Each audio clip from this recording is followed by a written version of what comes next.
मां को सम्मान मां को सशक्तिकरण ए हेउछि मुख्यमंत्री नवीन पट्टनायक महत चिंताधारा। विजु पट्टनायक परी महिला को नवीन सबु क्षेत्र में अग्राधिकार देउछंती। विधानसभा और लोकसभा रे महिला 33% स्थान संरक्षण करने को उद्यम कर आसुछंती नवीन। 2019 लोकसभा निर्वाचन में नवीन 33% महिला प्रार्थी देइथिले। 2024 लोकसभा निर्वाचन में बीजेडी 33% महिला प्रार्थी देव। एही निष्पत्ति महिला भितर नूतन उत्साह सृष्टि करिछि। 2036 सुधा विकसित ओडिशा गठन में महिला गुरुत्वपूर्ण भूमिका नेबाकू जाउछंती।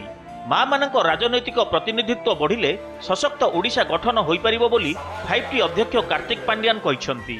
2036 सुधा ओडिशा को विकसित राज्य करिबारे महिला माने प्रमुख भागीदार हेबे।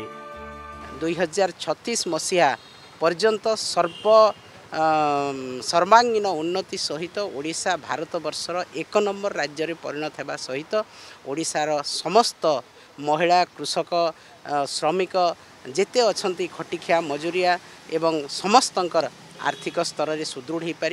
ओडिशा विकसित राज्य परिणत हो पार, भारत वर्षर 1 नंबर राज्य परिणत हो पार। मुख्यमंत्री मान्य हमर सबु महिला माँ मानकर बहुत बहुत धन्यवाद आशीर्वाद रहिबो। ए महिला माँ माने निश्चय आग को जे मुख्यमंत्री पाख पाखे रही महिला माँ माने बहुत कार्यक्रम करिसंती आउरी करबा को सुजोग दैछंती हमर मुख्यमंत्री।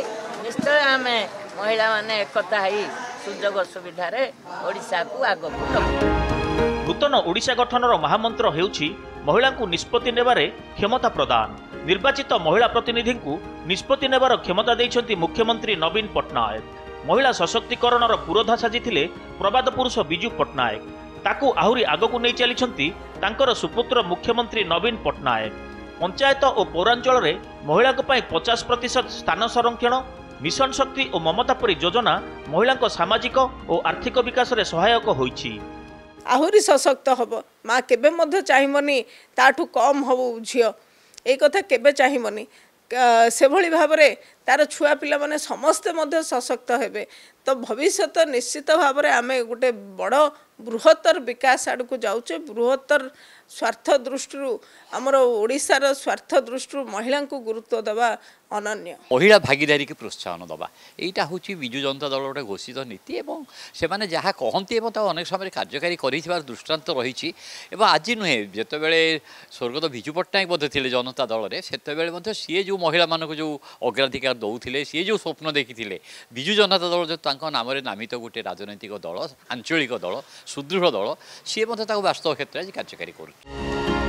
नवीन पट्टनायक बलिष्ठ नेतृत्व और दिग्दर्शन में मातृ कल्याण, ममता, जागृति, महिला हेल्पलाइन, विजु कन्यारत्न और मुख्यमंत्री संपूर्ण पुष्टि आदि योजना कार्यकारी होउछि। मिशन शक्ति 70 लाख महिला जीवन में आनी परिवर्तन। नवीन को विजन 2036 मुख्य सारथी होगाकू जाउछंती महिला।